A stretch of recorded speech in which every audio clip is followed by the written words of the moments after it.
नमस्कार साथियों, कैसे हैं आप लोग।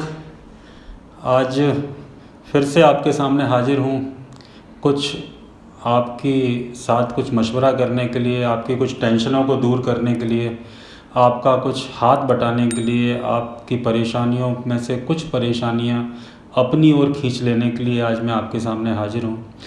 हमारे धैर्य की, संयम की, परिश्रम की, महत्वाकांक्षाओं की, हमारे सपनों की परीक्षा की घड़ी है। क्या होगा, कैसे होगा, कब होगा, ये सब को लेकर आप सभी लोग बहुत चिंतित हैं।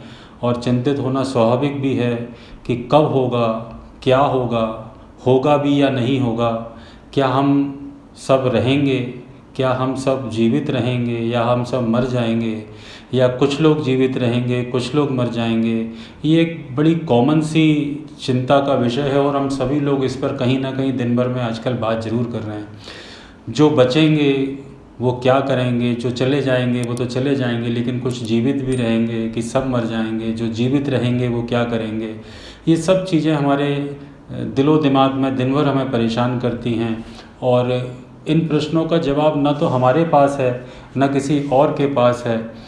लेकिन इस समय हमने इस बुरे समय का क्या यूज किया, इस विपरीत काल में हमने क्या अपनी क्षमताओं को पहचाना, इस 2-2.5 महीने के लॉकडाउन में हमने क्या सीखा, क्या किया। क्या हमने मनुष्य की क्षमताओं को नहीं पहचाना? क्या हमने नहीं जाना कि कोई भी मनुष्य चाहे वो कितना ही दुर्बल क्यों ना हो, कई किलोमीटर पैदल चल सकता है।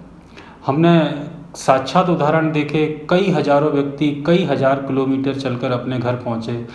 तो क्या इससे पहले हमें ये विश्वास था कि कुछ दुर्बल व्यक्ति, कुछ महिलाएं, बहुत सारे बच्चे क्या 1-1 हज़ार किलोमीटर पैदल चल सकते हैं और जीवित रह सकते हैं, जबकि उनके खाने की कोई व्यवस्था ना हो। हमने इस काल में मानवता भी देखी, हमने इस काल में बहुत सारी चीज़ों का अनुभव किया। क्या आप ये समझते हैं कि जो व्यक्ति 1,000 किलोमीटर पैदल चलकर अपने घर पहुंचा, अब कभी जीवन काल में उसे ज़रूरत पड़ेगी तो क्या वो 10-20 किलोमीटर चलने में हिचकिचाएगा? बिल्कुल नहीं हिचकिचाएगा, क्योंकि उसे भी नहीं पता था कि उसकी क्षमताएं क्या हैं। आप समझिए, बहुत सारी चीज़ें थी जो आज से 2-3 महीने पहले हमें पता ही नहीं थी कि क्या होती हैं। हमें अपनी क्षमताओं के बारे में नहीं पता था, हमें अपनी क्षमताओं को पहचानने का मौका मिला है। इसी विपरीत काल में हमने बहुत कुछ अच्छा भी अनुभव किया, बहुत कुछ बुरा भी अनुभव किया। इस विपरीत काल में हमने दया भी देखी, घृणा भी देखी, मजबूरी भी देखी, दान भी देखा, घबराहट भी देखी, मायूसी भी देखी, रामायण भी देखी, महाभारत भी देखा, दिए भी जलाए, थाली भी बजाई, पता नहीं क्या क्या किया। हमने अपने परिवार को जाना, हमने सामाजिक संस्कारों को जाना, हमने सामाजिक प्रथाओं को जाना, यानी बहुत कुछ खोया और बहुत कुछ पाया। कुछ सीखा भी, कुछ चला भी गया, कुछ आ भी गया। कहते हैं बुरा वक्त थोड़ा धीमे धीमे जाता है, पर जाता ज़रूर है। हर समय बीत जाता है, सब बीत जाएगा। ये बुरा समय, ये जीवन काल का 2-2.5 महीने का जो समय है, ये भी कहीं ना कहीं निकल ही गया है। अगर इस 2-2.5 महीने के लिए मैं आपसे कहूँ कि इस 2-2.5 महीने के पहले मैं आपसे कहता कि आपको 2.5 महीना ऐसे बताना है, तो आप मना कर देते, या आप कहते ऐसा तो संभव ही नहीं है। हो सकता है आप कहते कि मैं कर सकता हूँ, लेकिन बहुत सारे लोग कहते कि ये संभव ही नहीं है। तो ये बहुत कुछ हमारे साथ हुआ और बहुत कुछ हमारे साथ हो रहा है, लेकिन आप मायूस मत होइए। मायूस होने से कुछ नहीं होता। मैं एक बहुत पुरानी एक आपको स्टोरी मैंने सुनी थी, मैं आपको सुनाता हूँ। एक समय की बात है, इंद्रदेव की किसानों ने बहुत समय से पूजा नहीं की, तो इंद्रदेव किसानों से नाराज़ हो गए और उन्होंने घोषणा की कि 12 वर्षों तक अब कोई बारिश नहीं होगी। तो इंद्रदेव क्रोधित हो गए और उन्होंने सारे किसानों से कहा कि अब 12 साल तक कोई बारिश नहीं होगी। किसान परेशान हो गए। किसानों ने इंद्रदेव से बहुत प्रार्थना की कि अब हम हर साल आपकी पूजा किया करेंगे, और किसानों ने बहुत दया की, भीख मांगी कि इंद्रदेव मान जाइए, लेकिन इंद्रदेव नहीं माने। और इंद्रदेव ने कहा कि देखिए, आप इतनी ही रिक्वेस्ट कर रहे हैं तो मैं तो अब ये आपको जो श्राप दिया है मैंने 12 वर्षों का, वो वापस नहीं ले सकता। लेकिन अगर आप शंकर जी, महादेव से अगर आप उनकी पूजा करें, और महादेव अगर कर सकते हैं तो बारिश वही कर सकते हैं, मेरे हाथ में अब बारिश करना नहीं।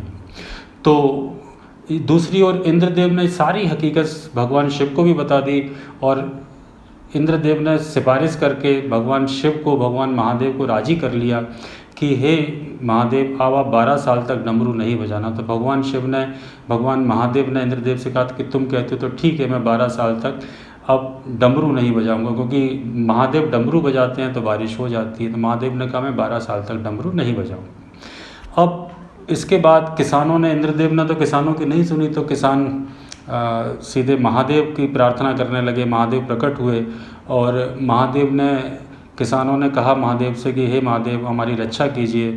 बहुत सारे किसानों ने शंकर जी के सामने, महादेव के सामने आत्मसमर्पण कर दिया और शंकर जी से बहुत निवेदन किया कि हम लोग भूखे मर जाएंगे, अगर 12 साल तक बारिश नहीं हुई तो हमारे पास खाने को अनाज भी नहीं होगा, अकाल आ जाएगा, हमारे बच्चे मर जाएंगे, हे महादेव हमारी रक्षा कीजिए। लेकिन महादेव ने कहा कि नहीं, मैं इंद्रदेव को वचन दे चुका हूँ और जब तक इंद्रदेव नहीं कहते थे तब तक मैं बारिश नहीं कर सकता। तो आप ये मान के चलिए कि अब 12 वर्षों तक आपके गांव में बारिश नहीं हो। पीड़ित किसानों के पास परेशान हो गए, 12 साल तक इंतज़ार करने के अलावा और कोई चारा नहीं था उनके पास। लेकिन उन सारे किसानों में से भी एक किसान ऐसा था जिसे पता था कि 12 साल बाद बारिश होगी, फिर भी वो हर साल अपने खेत को जाकर के जोतता था, जुताई करता था, खेत की पूरी मरम्मत करता था, उसमें से पत्थर फेंकता था, हर साल बीज लगाता था, बीज रोपण करता था, पौध रोपण करता था। और ये देखकर अन्य किसान उसका मजाक उड़ाते थे, लेकिन फिर भी वह किसान हर साल इस प्रक्रिया को दोहराता था। और 2-3 साल हो गए तो सभी किसानों ने मिलकर उससे पूछा कि भाई तुम ऐसा क्यों करते हो, 3-4 साल से हम तुम्हें देख रहे हैं, तुम क्या मूर्ख हो? क्या तुम नहीं जानते कि 12 साल तक बारिश नहीं होने वाली है? तो क्यों अपना समय, अपनी एनर्जी, अपना बुद्धि, अपना विवेक, अपना श्रम सब बर्बाद कर रहे हो? तो किसान ने उत्तर दिया, बहुत ही सुंदर उत्तर दिया कि मुझे पता है कि मेरी फसल नहीं बढ़ने वाली है, लेकिन मैं अभ्यास कर रहा हूँ ताकि मैं खेती करने के तरीके को न भूल जाऊँ। मैं जब 12 साल बाद बारिश होगी तो मुझे यही सारी प्रक्रियाएं फिर से करनी पड़ेंगी। मैं हर साल इसे दोहराता रहूँगा तो 12 साल बाद मेरा शरीर भी मजबूत हो जाएगा, मेरा दिमाग भी बिल्कुल स्थिर रहेगा और 12 साल बाद मेरी फसलें अच्छी होंगी। तो किसान सारे इस तर्क को सुनकर के चुप हो गए, क्या कहते भाई। और इसी किसान के तर्क को माता पार्वती भी शंकर जी के साथ बैठी बैठी सुन रही थी। माता पार्वती ने शंकर जी से प्रशंसा की इस किसान की और उन पर दया करने का कहा, कि महादेव से कहा कि कुछ उन पर दया कीजिए, किसान बहुत परेशान हैं। लेकिन महादेव नहीं माने, चूँकि इंद्र को वचन दे चुके थे। तो फिर पार्वती जी के मन में आया और पार्वती जी ने बोला कि महादेव, ऐसा ना हो कि आप 12 साल तक डमरू ना बजाएं और डमरू बजाना भूल जाएं। तो शंकर जी ने कहा ऐसे कैसे भूल जाऊंगा? और शंकर जी ने हाथ में अपना डमरू उठाया और बजा दिया। तो जैसे ही शंकर जी ने डमरू बजाया तो बारिश होने लगी। तो चौथा वर्ष चल रहा था और चौथे वर्ष में ही बारिश होने लगी। जो किसान अपने खेत में सभी प्रक्रियाएं पूरी कर रहा था, उसने बीज रोप रखा था, पौधा रोपण कर रखा था, तो जैसी बारिश हुई तो उसके खेत में फसलें लहलहा उठी।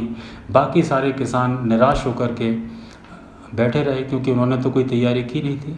बिल्कुल ऐसे ही आप भी लॉकडाउन खुलने का इंतज़ार मत करिए। लॉकडाउन खुलने का इंतज़ार बारिश के इंतज़ार करने जैसा ही है। डमरू बजेगा या नहीं बजेगा, देर से बजेगा, जल्दी बजेगा, जब भी बजेगा, लेकिन आप अगर उस समय तैयार नहीं होंगे तो आपको परेशानी ज़रूर होगी। इसलिए लॉकडाउन 4 सप्ताह बाद खुले, 2 महीने बाद खुले, 6 महीने बाद खुले, लेकिन हमें अपनी क्षमताओं को विकसित करने का निरंतर प्रयास करना चाहिए। हमें आगे बढ़ना है, हमारे पास जो ज्ञान है उसे समृद्ध करना है। केवल लगातार प्रयास करने से ही हम सफलता पा सकते हैं। लगातार प्रयास करना ही हमारे पास है और हम प्रयास करते रहना हमारा काम है। जब हम बीमार हो जाते हैं या बूढ़े हो जाते हैं तो क्यों हो जाते हैं? क्योंकि हम लगातार अच्छा करने का, अपने शरीर को स्वस्थ रखने का प्रयास नहीं करते। तो लगातार प्रयास करना ही एक गुणवत्तापूर्ण जीवन का एक सबसे महत्वपूर्ण पार्ट है। आप अपना प्रयास करते रहिए। और आखिरी में मैं आपसे इस कहानी के माध्यम से केवल यही कहना चाहता हूँ कि आप अपना धैर्य मत खोइए, आप अपने प्रयास मत खोइए, आप अपना प्रयास करते रहिए, शांत मत बैठिए। आप जितनी रिवीज़न करेंगे, जितनी प्रैक्टिस करेंगे, जितनी नई-नई चीज़ें सीखेंगे, तो आने वाले समय में आप किसी भी एग्ज़ाम के लिए, किसी भी परीक्षा के लिए दूसरों से ज़्यादा बेहतर होंगे। क्योंकि बहुत सारे लोगों ने अपना धैर्य खो दिया है, अपना संयम खो दिया है और उन्होंने अपना काम करना, या सही मायने में कहूँ आप विद्यार्थियों के लिए, तो उन्होंने पढ़ना बंद कर दिया है। तो आप अपनी आशा को मत खोइए, ये धैर्य रखिए और आशा रखिए, क्योंकि हमारे पास इसके अलावा कुछ और है भी नहीं। तो हम केवल, हमारे पास एक ही चीज़ है कि हम निरंतर प्रयास करते रहें, लगातार प्रयास करते रहें, और इस प्रयास से ही हम सफलता पा सकते हैं। तो दूसरों को छोड़िए, बस आप लग जाइए और लगे रहिए। और मैं आपसे बस इतना ही कहूँगा आखिरी में कि धैर्य रखिए, धैर्य ही सफलता की कुंजी है। नमस्कार।